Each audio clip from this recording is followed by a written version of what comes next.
Hey, what's going on, everybody? My name is Victor, and welcome to my YouTube page, which is all about helping people navigate their ascension process. And every Friday, I do a question and answer video where I answer my subscribers' questions. I always leave the questions right there in the description box below.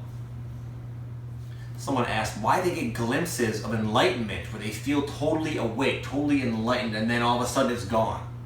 I've had that. It's very common. In fact, there's a book I read by a guy named Ascension. He's like an actual enlightened master. He's just like Eckhart Tolle, and he calls it the "I got it, I lost it" phenomenon that people experience during their awakening. We oftentimes get these glimpses of awakening for whatever reason. I believe it's to kind of keep us on our path, to let us know that we are actually heading somewhere, and we don't get them all the time.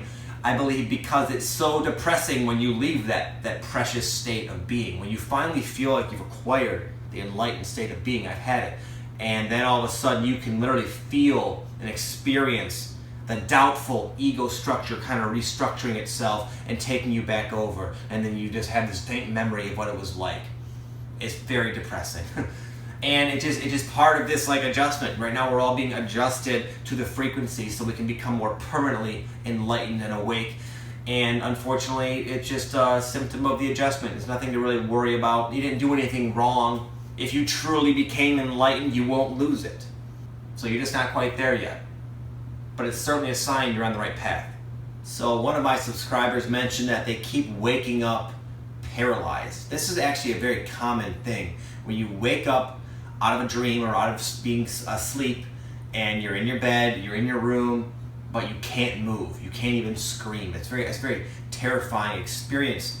And there's actually a term for it. People call it sleep paralysis. I used to experience it a lot as a kid. I imagine a lot of you guys might have as well. And there's a little trick to getting out of it. For one, you're still asleep. It's kind of a false wake up. You're not completely wide awake and actually paralyzed. It just seems like you're wide awake, but really you're still sleeping, and that's why you can't just wake up like that. And it means you're kind of in the astral plane. You're in a lucid dream, so to speak. But there's a little trick that'll wake you up anytime if you're freaking out. Whether you're in a dark astral dream where you want to just wake up, or you're having a sleep paralysis manifestation. So this is what you do.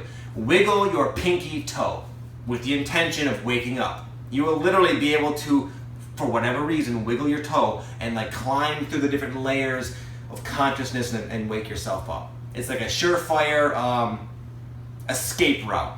I'm not joking when I say this, but someone said, I found my twin flame, but he's a straight up freaking psychopath, literally a sociopath. And I don't want to be around him. I don't want to be with him. So, but it's my twin flame. What do I do? Is it my mission to be with this guy? That was her question. I don't mean to poke fun at it. It's just kind of it surprised me. Here's what I suspect, and this might disappoint some of you, and this is just my own honest opinion. I don't really know for sure. A lot of people claim they found their twin flame. And honestly, I don't. I have my doubts that the amount of people that say that to me actually have found their twin flame. From my understanding, it's a very rare experience that only once in a while a soul will choose to have that. I think a lot of people associate a soulmate relationship, which is very profound, especially now that you're aware and you're awake and you're sensitive. When you finally meet someone you have that soulmate resonance with, it feels like, oh, it's got to be my twin flame. It's amazing. What else could it be? It doesn't always mean that. A lot of people, I think, glamorize the idea of a twin flame. But again, I don't know. You guys are all intuitive people, man. If you found your twin flame, good for you. Don't listen to what I'm saying.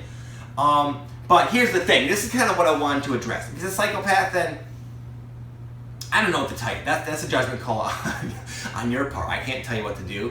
But what I will say is don't be with somebody out of obligation. She made it sound like she felt bad because she felt it was her mission, because she wanted to be with her, to reunite with this twin flame. But she's like, this guy's a freaking psycho. I don't want to be with this guy, even though he's my twin flame. But is it my mission? Do I have an obligation? Listen, guys, I want to make this very clear. Your mission is whatever you want it to be. There is no mission that you have to do, okay?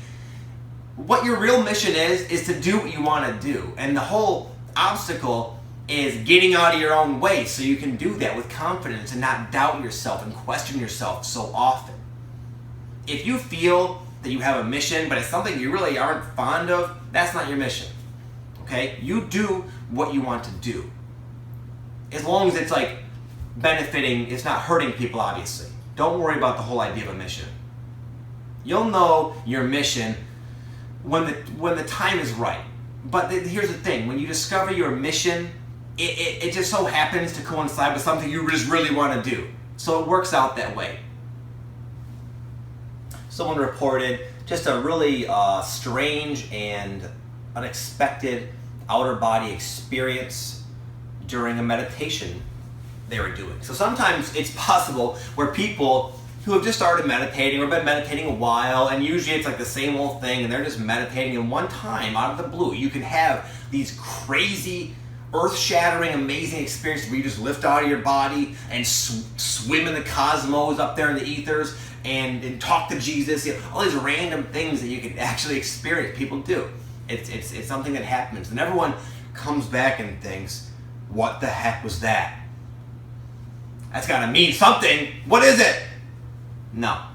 I'm sorry to say. It might mean something, but if it means something to you, it's already obvious. It's always very obvious. It's not something, you're not gonna get these little like mysteries where you have this experience and you gotta spend your life trying to figure out what it is. That's why a lot of us don't have those experiences all the time, because I think the spirits know we are so human, and we're gonna like think about it all day, research it, and kind of deviate off our path on this random tangent, trying to decipher the hidden meaning of this weird experience. And that's all it is. It's an experience.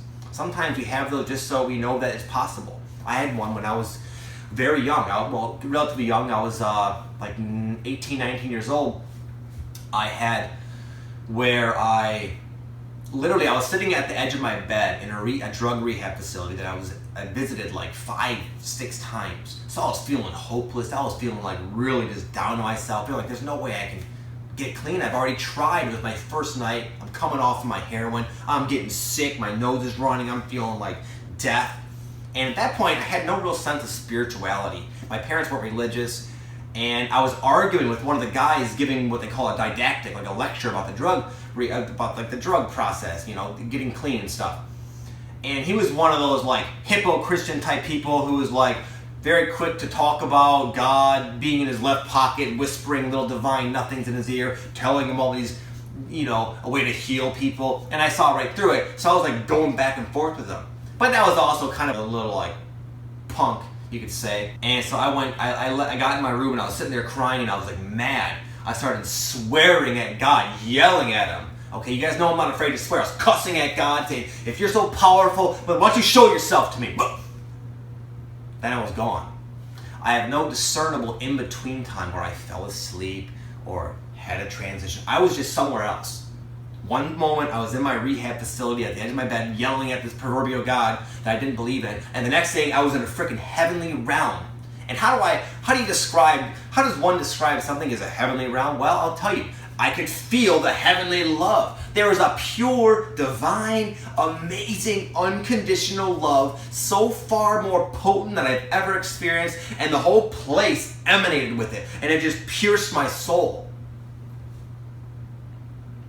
I get choked up just thinking about it. To this day, I kind of like remember it a little bit. It was so amazing. And then out of left field, what do you expect to come? An angel with wings came up to me, and I could feel its love. It was more powerful than the love that was already there in this realm, and it was walking toward me, and I could just feel this love. Like, oh my God! I just started weeping. And he came and he put me in his like wings.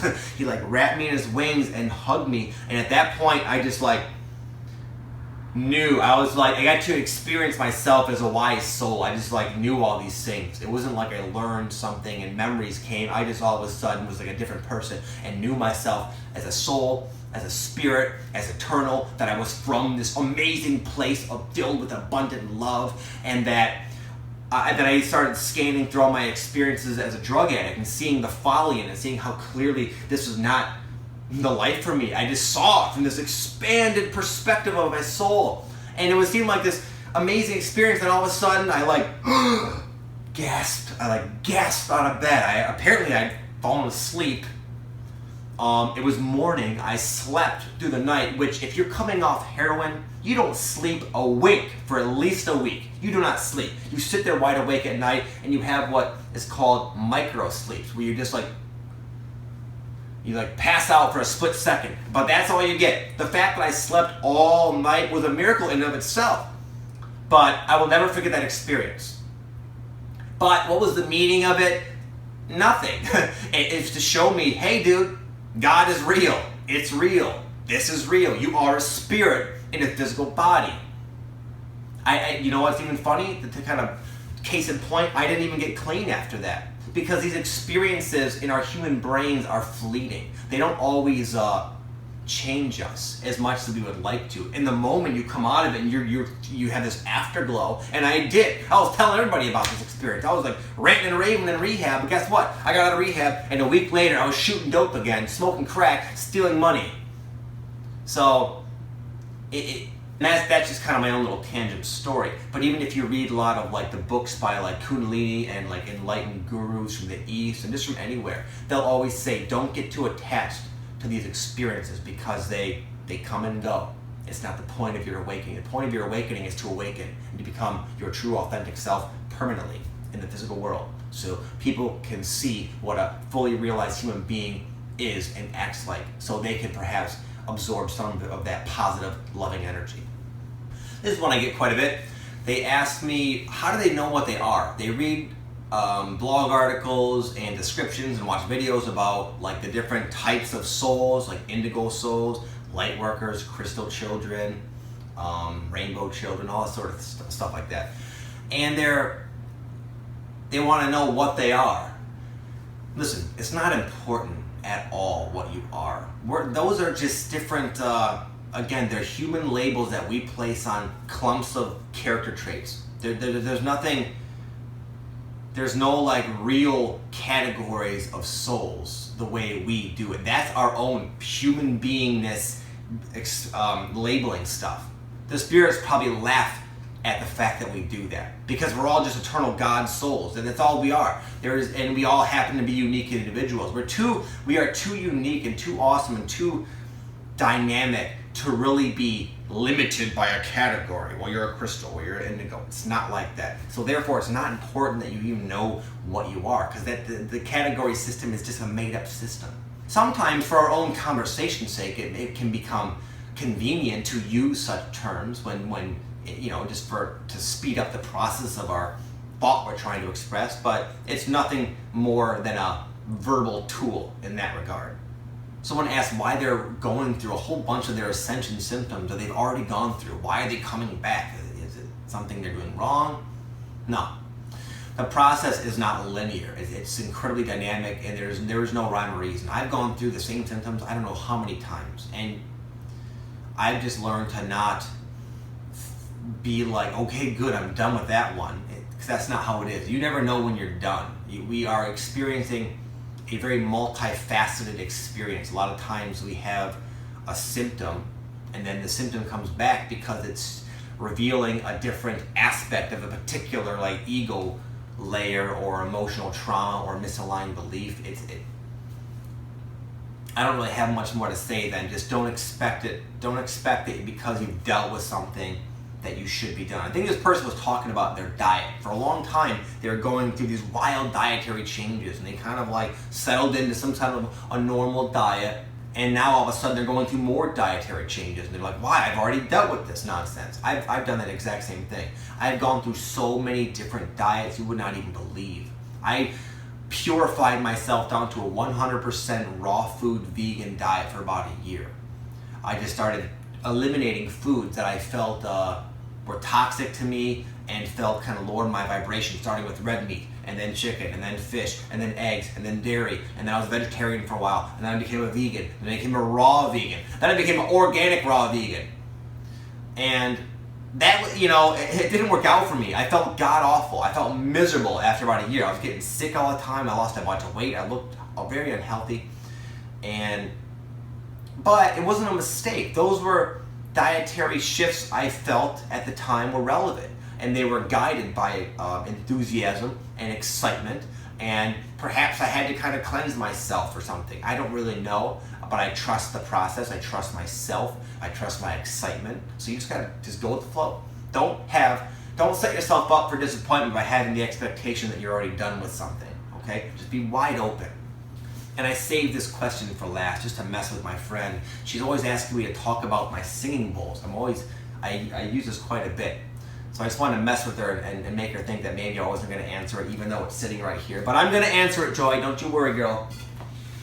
So, a singing bowl is really just a meditative tool. It's a fast gateway into the meditative state. I do both. I do regular meditation, and I also do this. I like this because it's so easy. You just listen to it. You just listen. Let's see.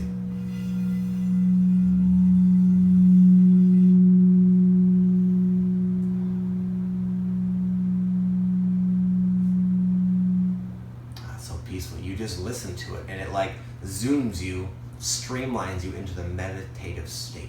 It feels so good.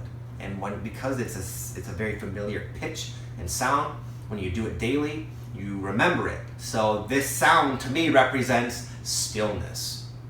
So it's just very easy to put me into stillness. One hit and I change my consciousness.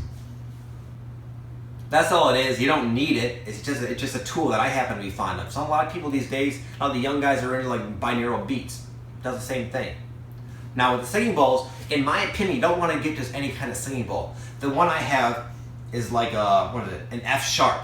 Apparently the F sharp aligns all of your chakras. It doesn't just isolate one chakra. I have had other singing bowls that zoned in on a particular chakra, and I found that to be a little bit too much energy in the one chakra, and I didn't feel balanced. When I do this, I feel very grounded and balanced afterwards. In fact, I'll leave a link in the description box for like a kind of recommend if you guys are interested. That's it, folks, for this week. I hope you enjoyed the video. Again, if you have any questions, leave them in the comment section below, and I will hook you up next week. God bless you all. Peace.